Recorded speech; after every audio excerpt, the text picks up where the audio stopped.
18 newsmakers, analysts, and reporters were out on the Sunday morning talk shows, but only one gets the last word. And that honor today goes to Carly Fiorina. She's the former CEO of Hewlett-Packard and now a Republican candidate for Senate in California. I'll eventually speak English. Welcome. Thanks, Joe. I want to ask you, you're a Republican candidate for Senate, so let's imagine you are the Republican senator from California. A big vote last night in the United States Senate. The question is, do we start debate on health care reform? How would you have voted?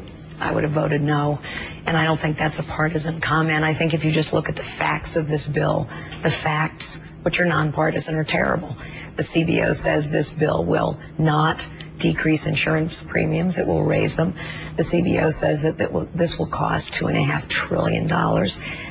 In essence, it's a business case that front-end loads the revenues and back-end loads the costs. I used to see those as a business person. I'd throw them out because the numbers don't add. And as a breast cancer survivor, I have to tell you, I'm extremely concerned by the example that the recent change in mammography guidelines indicates, ration care, what that will mean for women in this country. I want to spend more time on that at the end of our conversation, but on the substance, the bigger substance of the health care bill right now, when you say CBO says it would raise premiums, I assume you mean the section where it says, talking about the public option, if that is created, CBO speculates that sicker people would get into the public option, and therefore you'd have a pool of sicker people and premiums might go up. Is that the part you're talking about? That is exactly right. And it also, the CBO also says that we're leveling tens of billions of dollars onto American businesses, and the CBO acknowledges that the cost of that tax burden will probably be paid by workers, either in wages or in jobs. So all the facts about the money of this bill are terrible. We're not solving the problem. We're not bending the health cost curve down. We're not helping the American people. And oh, by the way, there's this little thing called a $12.4 trillion deficit at this point. We can't afford it. It doesn't solve the problem. You list a number of policy reasons. There will be some that disagree with you, but you list all the policy reasons there. What about the political calculation? Because Carly Fiorina is running to be a United States Senator from the state of California. And the Los Angeles Times did a poll recently with USC and said, do you want a senator who will mostly support President Obama's policies? And nearly 6 in 10 Californians, 59%, said yes. The answer you just gave me was no. Do you worry about that? Well, you know, it's interesting because if you listen to what President Obama said about this health care proposal, even he agreed with me. He said he wouldn't sign into law a bill that increased the deficit. He said he wouldn't sign into law a bill that increased the cost of health care. If this bill goes through, President Obama will have to eat his words or break his promise. I agree with the goals of health care reform. What I strenuously disagree with is that this bill, or the one that made its way through the House, solves the problem in any way.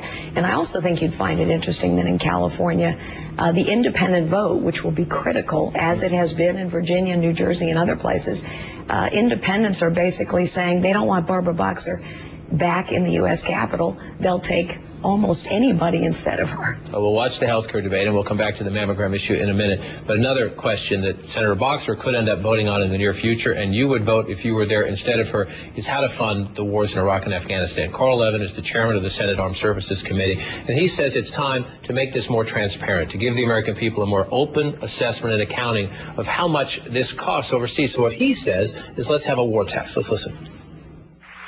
I'd like to find a way to pay for it. I don't know that it has to be a war tax, but I think we've got to find revenues, particularly in the upper brackets. Folks earning more than $200,000 or $250,000, they have done incredibly well. And I think that it's important that we pay for it if we possibly can.